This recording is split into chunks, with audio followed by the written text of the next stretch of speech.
Hello बच्चों, मैं Amit sir. Class 12th physics हम लोग पढ़ रहे थे। पिछले लेक्चर में बच्चों हम लोग पढ़े थे बोर मॉडल, और इस लेक्चर में हम लोग पढ़ेंगे बोर मॉडल के अनुप्रयोग को, यानी एप्लीकेशन ऑफ बोर मॉडल। इसमें जो है सबसे पहला जो टॉपिक होगा हम लोग का, वह होगा कि विभिन्न कक्षाओं या जिसको हम कोश कहते हैं उसकी त्रिज्या ज्ञात करना। अगर मान लीजिए कोई ये परमाणु है, तो वो परमाणु का ये अगर मान लीजिए कोई भी सेल है, कोई भी कक्षा है, तो ये बीच में नाभिक होता है, बीच में नाभिक होता है। ये नाभिक से ये जो दूरी होता है उसको हम त्रिज्या कहते हैं। तो ये जो पहला कोश है या कोई भी कोश हो सकता है, nth कोश हम निकालेंगे, तो उस कोश का क्या त्रिज्या है, यानी ये दूरी क्या है, इसका हम लोग निकालेंगे। और बेसिकली जो हम लोग निकालेंगे वह हाइड्रोजन लाइक एटम के लिए निकालेंगे। तो कुछ बातें जो आपको ध्यान रखनी है, उस बात को आप ध्यान रखेंगे तो आसानी से जो है ये निकल जाएगा। सबसे पहला बात, तो अब आप जानते हैं कि ये नाभिक है और नाभिक में प्रोटॉन और न्यूट्रॉन पाया जाता है। ठीक बात, प्रोटॉन और न्यूट्रॉन पाया जाता है, और प्रोटॉन पे चार्ज जो है वह प्लस चार्ज होता है, न्यूट्रॉन पे कोई चार्ज नहीं होता है। अच्छा, अगर यहाँ पर हम कुल पॉजिटिव चार्ज का अगर आपसे पूछे कि कुल पॉजिटिव चार्ज यहाँ पर क्या है, तो आप कहोगे कि सर जितना उसका परमाणु संख्या होगा उतना उस पे चार्ज होगा, न्यूक्लियस पे उतना चार्ज, यानी उतना प्रोटॉन होगा। अगर मान लीजिए हाइड्रोजन है तो हाइड्रोजन के पास एक प्रोटॉन है तो एक प्लस चार्ज होगा। हीलियम है तो उसके पास दो प्रोटॉन है तो दो पॉजिटिव चार्ज है। तो हम मान लेते हैं कि कोई भी एटम है और उसका परमाणु संख्या जेड है, तो क्या हो जाएगा, इस पे चार्ज कितना हो जाएगा, ये प्लस में जेड ई आवेश हो जाएगा। ये बात क्लियर हो जाना चाहिए, क्योंकि ई मूल आवेश होता है, इलेक्ट्रॉन पर भी माइनस ई और प्रोटॉन पे ई पाया जाता है। तो ये जेड ई चार्ज यहाँ पर उसके नाभिक के पास हो गया। अब इलेक्ट्रॉन, इलेक्ट्रॉन पे चार्ज भी ई ही होता है, माइनस में होता है। यहाँ प्रोटॉन के पास ई होता है, वह प्लस में होता है। तो इलेक्ट्रॉन है, इसके चार्ज ई है, उसका द्रव्यमान हम मान लेते हैं इलेक्ट्रॉन का द्रव्यमान m है, और ये वृत्तीय कक्षाओं पे घूमते रहता है, तो उसका हम वेलोसिटी मान लेते हैं v है। ठीक है, यानी m द्रव्यमान और e आवेश, इलेक्ट्रॉन पर आवेश, और v वेग से यह इस नाभिक के चारों ओर इलेक्ट्रॉन घूम रहा है। ठीक है, इतना बात क्लियर हो गया। तो जब ये सब बात हो गया, तो ये जो घूम रहा है, हम आपको बताए थे कि अगर कोई कण, कोई आवेशित कण अगर कोई वृत्तीय पथ पर घूमता है, तो वह अभिकेंद्री बल केंद्र की तरफ लगाता है, और वह यहाँ पर जो है आवेश वह किससे संतुलित होता था, कुलंबिक बल से संतुलित होता था। हम ये बोर मॉडल में भी पढ़े थे कि बोर मॉडल में बताया गया कि कुलंबिक बल जो है वह अपकेंद्री बल के बराबर होता है। तो सबसे पहला पॉइंट हम उसी को यहाँ पर कंसीडर भी करेंगे। क्या हम जानते हैं, आप लिखेंगे कि हम जानते हैं कि बोर मॉडल में जो कण होता है वो जो कुलंबिक बल होता है, कुलंबिक बल वह बराबर होता है किसके, अपकेंद्री बल के बारे में पिछला लेक्चर में हम लोग बात किए थे। अपकेंद्रीय बल के बराबर होता है, यानी ये दो बल आपको निकालना ही होगा। कुलंबिक बल और अपकेंद्री बल बराबर होता है। एक चीज इसका हम उपयोग करेंगे, बोर मॉडल में कहा गया था कि वह जो अपकेंद्री बल होता है वह कुलंबिक बल से संतुलित होता है। ठीक है, और दूसरा हम बताए थे कि दूसरा एक प्रयोग करना है, mvr बराबर nh/2π। याद होगा कि इलेक्ट्रॉन केवल उन्हीं कक्षा में चक्कर लगाता है जिसका कोणीय संवेग h/2π का पूर्णांक गुणज होता है। एक इसका उपयोग करेंगे, बस ये दोनों का उपयोग करेंगे और हम ये त्रिज्या निकाल लेंगे। चलिए, अब कुलंबिक बल यहाँ पर क्या होगा, गौर कीजिएगा। ये कुलम बल दो आवेश के बीच में लगता है। यहाँ पर एक आवेश पर अगर मान लीजिए Q1 है, Q2 है, और उसके बीच की त्रिज्या r है, तो बल कितना लग जाएगा, बराबर k Q1 Q2 बट्टा r² लगता है। अब यहाँ पर Q1 का वैल्यू क्या है, Ze है, Q2 का वैल्यू क्या है, E है, और दूरी तो r ही है। तो बताइए बल यहाँ पर क्या लग जाएगा कुलंबिक बल में, k Q1 की जगह हम लिख रहे हैं Ze, Q2 की जगह लिख रहे हैं E, अब बट्टा में उसका दूरी r², त्रिज्या। ये हो गया कुलंबिक बल।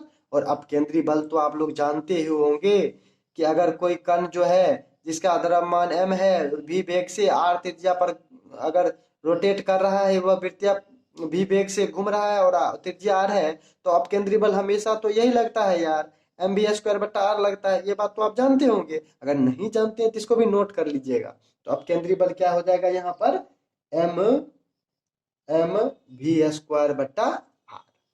ठीक है, अब बताइए एक आर से एक आर बर्बाद हो जाएगा, तो यहाँ से क्या क्या आ जाएगा, आर निकल, यहाँ से आप आर निकाल सकते हो, या यहाँ पर एम भी आर बराबर, आर तो हमें निकालना ही है, तो ऐसा करते हैं यहाँ से हम भी बराबर निकाल लेते हैं।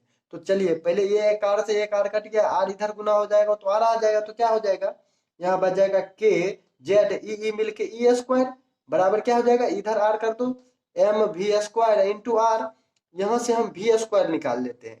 तो यहाँ से वी स्क्वायर बराबर क्या बोलेंगे बताओ, वी स्क्वायर बराबर ये एम आर इधर डिवाइड में चला जाएगा, तो बच जाएगा के जेड ई स्क्वायर बट्टा एम आर। इसको आप समीकरण 1 मान लो, ठीक बात। अब इसमें भी v बराबर हम निकाले, तो इसमें भी v बराबर हम क्या लिख सकते हैं, तो v बराबर हम लिख देंगे, v बराबर NH बट्टा 2 पाई, यहाँ पर एम आर को इधर कर लेते हैं, तो यहाँ पर आ जाएगा एम आर, कोई दिक्कत। अब देखिए समीकरण 1 में वी स्क्वायर था, यहाँ भी हम क्या करते हैं, दोनों तरफ स्क्वायर कर देते हैं, तो दोनों तरफ यहाँ लिखिएगा, दोनों तरफ वर्ग करने पर, दोनों तरफ वर्ग करेंगे तो बताओ, इधर हम लिख रहे हैं ज्यादा स्पेस लग जाएगा, तो बताइए दोनों तरफ यहाँ इस समीकरण को स्क्वायर कर देंगे तो क्या हो जाएगा, वी स्क्वायर ये हो जाएगा एन का स्क्वायर एच स्क्वायर बट्टा 2 का square 4 pi square M square और आर स्क्वायर। ठीक है, इसको समीकरण आप सेकेंड मान लीजिए, या इसको सेकेंड मान के वो लिख सकते हैं, दोनों तरफ समीकरण सेकेंड को स्क्वायर करने पर, और फिर जो आएगा उसको थर्ड मान लीजिए। अब देखिए ये भी वी स्क्वायर बराबर, ये भी वी स्क्वायर बराबर, तो एल एच एस अगर बराबर है तो आर एच एस बराबर, समीकरण 1 2 से हम क्या लिख देंगे, यहाँ पर लिखिए समीकरण 1 और 2 से दोनों बराबर कर दीजिए, तो हो जाएगा के जेड ई स्क्वायर बट्टा एम आर बराबर एन स्क्वायर एच स्क्वायर बट्टा 4 pi square M square R square.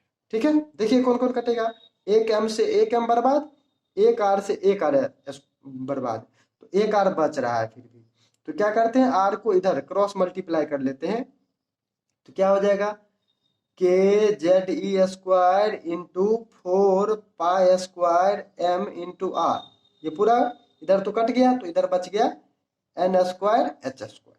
ठीक है, तो आर हमको निकालना है, तो बाकी सबको इधर कर देंगे, तो आर बराबर क्या हो जाएगा, एन स्क्वायर एच स्क्वायर बट्टा 4 pi square M M M E square 4 pi M क्या क्या हो गया, 4 pi square M E square K और जेड, ये सब बच गया। तो इतना सारा ये डाटा के जेड ई सब बच गया। ठीक है, तो आर बराबर ये आ गया, अभी फिलहाल इसको बाद में बताते हैं, इसको यहाँ पर थोड़ा सा आगे हम बढ़ा रहे हैं। ठीक है, तो अब यहाँ पर आर देखिए वह किस किस चीज पर निर्भर कर रहा है, एन तो जैन नंबर का सेल होता है, एन कक्षा को संख्या या प्रिंसिपल क्वांटम संख्या को बताता था, कक्षा की संख्या को बताता था, यानी पहला कोष के लिए एन बराबर 1, दूसरा के लिए एन बराबर 2, इस तरह से। तो ये तो वेरिएबल रहेगा, आर हमेशा यहाँ पर चेंज होता रहेगा। एच प्लांक नियतांक है, कांस्टेंट मान है, 4 तो वैल्यू ही हो गया, पाई भी कांस्टेंट होता है, इलेक्ट्रॉन मान है तो इलेक्ट्रॉन का द्रव्यमान फिक्स है, ई भी फिक्स है, के भी फिक्स है। अब जेड भी फिक्स होता, अगर हम हाइड्रोजन मानते तो जेड 1 बोलते, तो अलग अलग परमाणु के लिए अलग अलग होगा। तो यहाँ पर जो भी कांस्टेंट वैल्यू है, इसका जब आप मान दे दोगे, यानी इसमें इस समीकरण को इसको मान लेते हैं समीकरण 3, तो समीकरण 3 में किसका किसका मान, पाई का, एच का, एम का, ई का और के का, ये सब नियतांक का मान रखेंगे, तो आर बराबर आ जाता है मान 0.529 गुना 10 का पावर -8, ये इतना वैल्यू आ जाता है, और यहां से बच गया था एन स्क्वायर बट्टा जेड, एन स्क्वायर बट्टा जेड। ठीक है, और ये वैल्यू सेंटीमीटर में आता है, इसको आप आसानी से इस 10 पावर -8 को सेंटीमीटर में हम बदल सकते हैं। एक एंगस्ट्रम होता है 10⁻⁻10 मीटर हो गया एक एंगस्ट्रम, तो सेंटीमीटर में है तो 10⁻⁸ हो जाएगा एक एंगस्ट्रम। तो इसको हम क्या लिख सकते हैं, इस 0.529 गुना n² z। अब सेंटीमीटर ना लिख के हम क्या लिखेंगे, एंगस्ट्रम लिखेंगे। ठीक है, तो ये हो गया जब nth ये हमारा त्रिज्या निकल गया, एनवी कक्षा का त्रिज्या। ठीक है, एक डाटा और ध्यान रखेंगे आप, एक डाटा क्या ध्यान रखना है कि R1 हाइड्रोजन के लिए R1 निकाल लीजिए। हाइड्रोजन के लिए R1 निकालने का मतलब क्या हो गया कि Z का मान हाइड्रोजन के लिए क्या होता है, परमाणु संख्या एक रख देंगे, और N का मान भी क्या लिख देंगे, उसमें तो कक्षा ही एक होता है, एक रख देंगे तो कितना आ जाएगा, ये दोनों वैल्यू एक एक हो गया तो बच जाएगा 0.529। ये आ जाएगा एंगस्ट्रम में। अगर मीटर में बात करें तो कितना हो जाएगा 0.529 गुने 10⁻⁻10 मीटर, या एक अंक अगर इधर कर दे तो 5.29 गुने 10⁻⁻11 मीटर। और इसी डाटा को हम क्या कहते हैं, बोर त्रिज्या कहते हैं। इसे ही हम क्या कहते हैं, बोर का त्रिज्या या बोर त्रिज्या कहते हैं। इसका मान कई बार पूछा भी है। तो ये हमारा सूत्र हो गया जिसकी सहायता से हम किसी भी परमाणु की किसी भी कक्षा का त्रिज्या निकाल सकते हैं। n का मान जमा कक्षा का कहेगा कर देंगे और जो परमाणु रहेगा उसका परमाणु संख्या दे देंगे। यानी जो त्रिज्या हो गया वह निर्भर किस पर हुआ, n² पर निर्भर किया, n² z पर निर्भर किया। ठीक है, तो इस तरह से बच्चों हम लोग निकाले कोई भी कक्षा की त्रिज्या, nवीं कक्षा की त्रिज्या ये हो गया। ठीक है, बोर त्रिज्या का मान भी ध्यान रखेंगे आप। इसमें क्या किए, कुछ नहीं किए, दो एप्लीकेशन था, दो मतलब बोर मॉडल में दो बात कहा गया था। पहला कि कोलंबिक बल अपकेंद्री बल के बराबर होता है, एक उसका उपयोग कर लिए, और दूसरा कि इलेक्ट्रॉन केवल उसी कक्षा में घूमता है जिसका कोणीय संवेग nh/2π के बराबर होता है। इसका उपयोग करके काट खोट किए और r का मान हम ये निकाल लिए। तो बच्चों ये हो गया हम विभिन्न कक्षा की त्रिज्या का व्यंजक एक तरह से प्राप्त कर लिए। अब कोई भी कक्षा कहेगा आप आराम से उसकी निकाल सकते हो। ठीक है, तो एक एग्जांपल ले लेते हैं, फिर हम इलेक्ट्रॉन का वेग पर भी हम बात करेंगे। चलिए एक एग्जांपल ले लेते हैं। मान लीजिए अगर आपसे कह दिया गया कि चलिए हाइड्रोजन परमाणु है और हाइड्रोजन परमाणु का मान लेना है कि वो चौथा बोर कक्षा का त्रिज्या ज्ञात करो। क्या करोगे बताओ। अब देखिए जनरल सूत्र क्या है, Rn बराबर क्या बताए, 0.529 गुना n² z एंगस्ट्रम, यही बताए। अब हाइड्रोजन कक्षा बोल रहा है यानी z बराबर क्या हो गया 1, और चौथा बोल रहा है यानी n बराबर क्या हो गया 4, इसमें रख दीजिए। तो R4 का मान क्या हो जाएगा 0.529 गुना 4 का स्क्वायर 16/1 एंगस्ट्रम, यानी अब इससे गुना कर लीजिए आप, कितना आ जाएगा 16×5 = 80, तो 8.464 एंगस्ट्रम के बराबर हो जाएगा। ठीक है, इस तरह से आप कोई भी डाटा करके निकाल सकते हो। ठीक है, उम्मीद करते हैं समझ में आया होगा, नहीं आया होगा तो एक बार फिर से वीडियो देखिए, आ जाएगा समझ। ठीक है, अब लगे हाथे इलेक्ट्रॉन का वेग भी हम ज्ञात कर लेते हैं। इलेक्ट्रॉन का वेग यानी जो इलेक्ट्रॉन जो ये घूम रहा है v वेग माने हैं, उसका मान क्या है, वह क्या कक्षा बदलते से इलेक्ट्रॉन का मान वेग क्या होगा वो देखते हैं। वही दो प्रयोग करना है, कोलंबिक बल अपकेंद्री बल के बराबर और mvr nh/2π के बराबर। देखिए कैसे, इसमें इस बार भी निकालना यानी r को आप हटाइएगा, या बड़ा सिंपल ढंग से भी कर सकते हैं। कोलंबिक बल अपकेंद्री बल के बराबर फिर से हम लिख रहे हैं, यहाँ पर क्या लिखेंगे, यहाँ पर है ही तो kZe²/r² बराबर लिखेंगे mv²/r। ठीक है, तो आप देख सकते हैं एक r से एक r कटा तो क्या हो जाएगा बताइए, क्रॉस मल्टीप्लाई कर लीजिए, kZe² बराबर mv²r। ठीक है, इसी को समीकरण एक बार मान लीजिए कि हम आगे ऐसा क्यों कर रहे हैं, ऐसा हम बता रहे हैं। ठीक है, अब दूसरा उपयोग इसका करना है, mvr बराबर nh/2π का।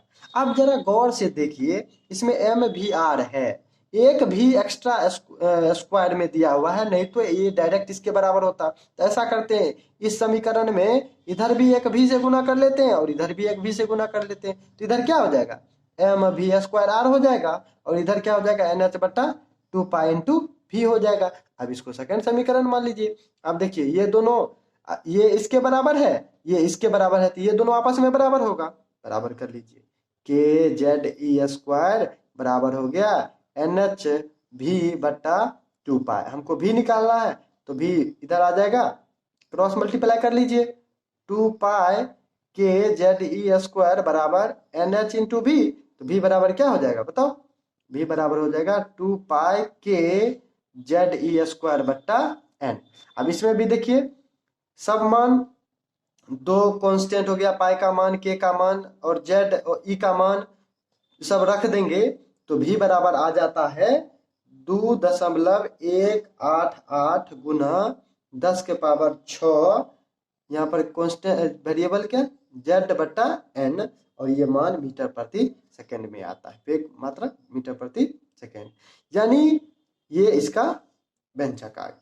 ठीक है, तो यहां से हम क्या देखें कि कोई भी कोश की जो त्रिज्या है, त्रिज्या और इलेक्ट्रॉन का वेग, इलेक्ट्रॉन की त्रिज्या जो घूम रहा है उसका, कोश की त्रिज्या और इलेक्ट्रॉन जो इसमें घूम रहा है वह कितना के स्पीड से घूम रहा है, इस दोनों के सहायता से हम निकाल सकते हैं। ठीक है, तो एक बार अगर हम बोलें कि दोनों का फॉर्मूला क्या सब आया, तो त्रिज्या का सूत्र क्या आ गया, आर एन बराबर 0.529 गुना एन स्क्वायर बट्टा जेड एंगस्ट्रम में। ठीक है, यानी आर एन जो था वह डायरेक्टली प्रोपोर्शनल एन स्क्वायर बट्टा जेड, और वी एन का सूत्र क्या आ गया 2.188 गुना 10 के पावर 6 जेड बट्टा एन मीटर पर सेकेंड, यानी वी एन जो हो गया इनवर्सली प्रोपोर्शनल टू एन हो गया। ठीक है बच्चों, अब हम देखेंगे इसका सबसे इंपॉर्टेंट एप्लीकेशन, और वह तीसरा है कि जो ऊर्जा कितना है, ऊर्जा अब हम लोग निकालेंगे। ठीक है,